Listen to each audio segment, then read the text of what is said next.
ఉత్తరాఖండ్‌లో uniform civil code తీసుకురావడంతో అక్కడ ప్రజలు తిరగబడిపోతారంటూ వాస్తవంగా అక్కడ ఉన్న మైనారిటీలను రెచ్చగొడుతున్నారు. సాధారణ ప్రజలను కూడా రెచ్చగొడుతున్నారు. మీకు అనవసరంగా మీకు ముస్లింలకు మధ్య చీలిక తెస్తున్నారు. క్రైస్తవులకు మధ్య చీలిక తెస్తున్నారంటూ వాళ్ళని రెచ్చగొట్టే ప్రయత్నం చేస్తున్నారు. అయితే అసలు బాధితులు వాళ్ళు. ఇతర దేశాల నుండి, ఇతర ప్రాంతాల నుండి వచ్చి ఏ విధంగా తమ మీదన దాడి జరుగుతుందో, వాళ్ళు అలా అడుగుతున్నటువంటి మీడియాకి చెప్తున్నటువంటి సమాధానాలు మీడియాకే అర్థం చేసుకోవాల్సినటువంటి పరిస్థితి తెచ్చిపెడుతున్నాయి. ఒకసారి అదేంటో విందాం.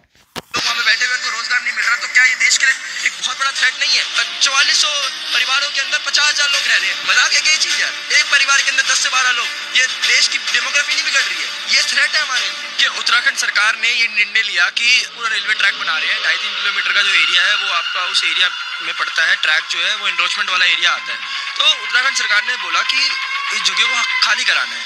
20 दिसंबर को उत्तराखंड हाई कोर्ट ने ऑर्डर दे दिया कि आप इन लोगों को हटा सकते हो। इनकी ఇది ఇట్లాంటి ఘాటైనటువంటి సమాధానాలు ప్రజలే చెప్తున్నటువంటి పరిస్థితి.